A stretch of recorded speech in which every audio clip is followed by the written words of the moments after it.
My relationship with the River Nar goes back as long as I can remember. My mother's family had a house on the fens at the lower end of the river, and I can remember it since I was a small boy when my grandfather took me fishing down there. And going back even further, my great-grandfather managed a brewery on the lower River Nar at Secchi. So I really do feel the river is very connected personally to me. The key thing with this project here, what we're trying to achieve, is to reconnect the river to the floodplain. So often chalk streams have been divorced from their floodplain, from their wider landscape, and that was the case here. So it was a question of rolling back on the changes that had taken place to the river over hundreds of years ago and putting the river back where it used to be. It's so important to connect a river to its surrounding landscape, not least a chalk stream, because they're such gentle rivers that when pollutants get into them, if that river is divorced from its surrounding landscape, that pollutant stays in the river. Put it back in contact with the floodplain, which means putting the river bed in the right relationship to the floodplain surface, and that river will flood during the winter. And that's so key, because then it can put up onto the floodplain a lot of the pollutant that came into it, can flush itself clean, but also you get this much more gentle gradation from the land habitat to the river habitat and everything that lies somewhere on that margin between the two. And that's really key for biodiversity in chalk streams. The planning of these works is almost like a piece of detective work, and that's what I really enjoy about it. It's sort of natural history mystery, how the river got into that shape. And so you have to look at maps, you have to look at aerial images, you have to come out here with surveying equipment and note down the levels of the floodplain relative to the riverbed. You want to make sure that when you choose your path and you dig down, you find the gravel where you want it to be. So I developed this highly technical way of working that out, which is to get a metal pin and to walk backwards and forwards across the floodplain, driving it into the ground. And when I hit something solid, I took a note of how deep it was. And you build up an underground contour map of where the gravel and the sand and the aggregate is at approximately the right level.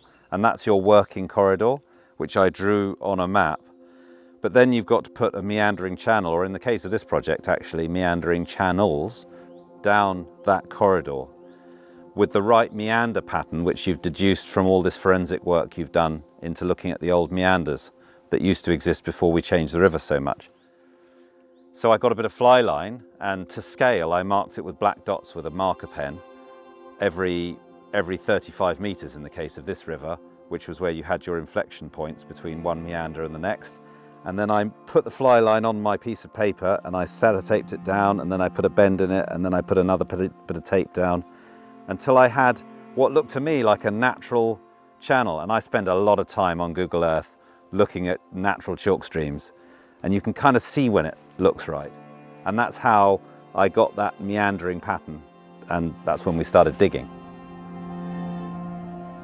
The Water Management Alliance and Norfolk Rivers Drainage Board are the flood risk management authority for this watercourse. We take great pride and care in being able to manage and, where possible, improve our watercourses. This is obviously a very special chalk stream habitat, and we've been involved in this project as not only holding the budget and the purse strings, but also our contractors have completed the work, so we have acted as principal contractor throughout the construction phase. The Water Management Alliance has changed significantly over the past decade plus, really. We are a lot more involved in looking at restoration projects, working with natural processes in order to not only be able to restore the habitat and environments, but also help manage flood risk by connecting rivers back up to their natural floodplains and increasing storage capacity within the system.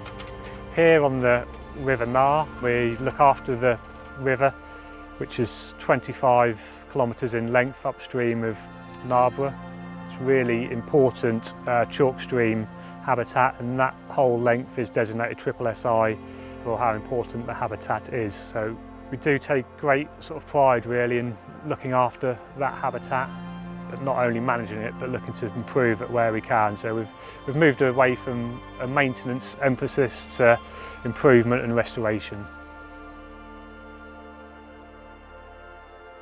The moment of truth in a project like this is when you let the water down through the channel. And it is quite an emotional moment as well, because parts of this channel, although we've reinvented parts I'm certain were the original channel, long since abandoned, really without much in the way of flow for hundreds of years. And then you let the water down for the first time, and that is really significant. It's also good fun, you know, it's like when you're a kid and you're playing with a dam and you break it open at the end and the water rushes through and it feels very powerful. But also you know it's the start of something. And so that day is always a bit of a champagne on the bow of a ship moment, when the digger finally just comes and he just takes those last few sections away and the river just pours down this channel and things start happening. Chalk streams are really gentle rivers, and now that we haven't really got beavers anymore, although we've got beavers coming back, there's only one thing that interacts with a chalk stream in such a way as to really turbocharge the processes, and that's trees, especially when trees fall in, because they can fall in and block the flow and force the river to find a new pathway, or blow the river, make the river blow a hole underneath, and that puts a lot of energy and material into the system. So after the machines have gone, we wanted to put timber, and we actually wanted to put more timber into the channel, but we couldn't afford to damage the floodplain. So we hit upon this idea of using Archie, the heavy horse, lovely gentle animal that just wanted to graze all the time, but he just could shift some timber. So we would load his cart with, you know, quite a few big lumps of wood, and off he would go, and then we would dump them off the cart at each corner, and then he'd loop round and come back and carry some more up. And we had Archie here for about 5 days, and he saved us an awful lot of trouble and work. So we put an awful lot of timber into the stream, and that creates that dynamic variety of habitat and the sort of forcing of processes. Well, they give grit to the project and how they become little islands of habitat in their own right. We decided to get quite serious on it here, so we put some bits of oak that had fallen onto the forest floor that weighed several tons, big root wads. And they're like little islands now. All the seed beds got caught in the bark, grown up, and they're incredible ecosystems in their own right.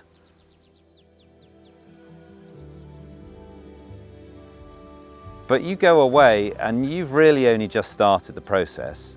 What happens then is nature moves in, and the plants, the animals, the insects and the fish and the flowing water take over. And 24 hours a day, 365 days a year, they're doing their thing, and they're turning your rather crude sketch into something that looks like it's been here forever, hopefully. That's what I always want to aim for a river that doesn't look like man put it there, but looks like nature put it there. And that's the magic.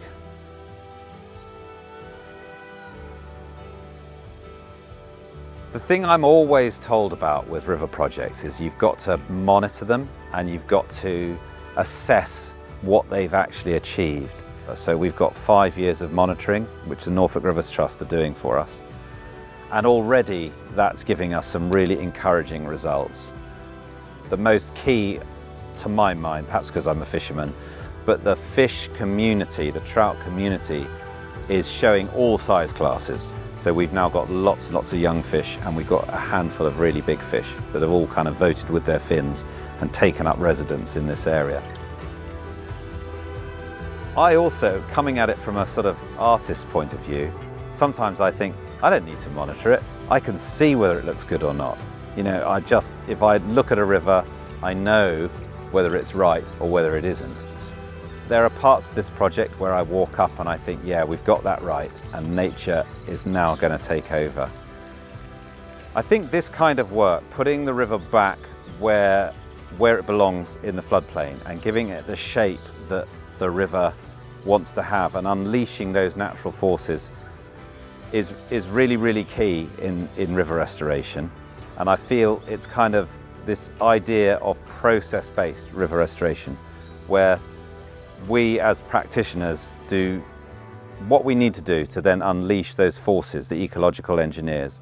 That, I feel, is the fundamental philosophy. And then we all need to be pushing at the edge of that in terms of the possibilities and learning from each other. Since doing this work, I've had a few workshops here with people from Rivers Trusts in Hertfordshire and on the River Kennet.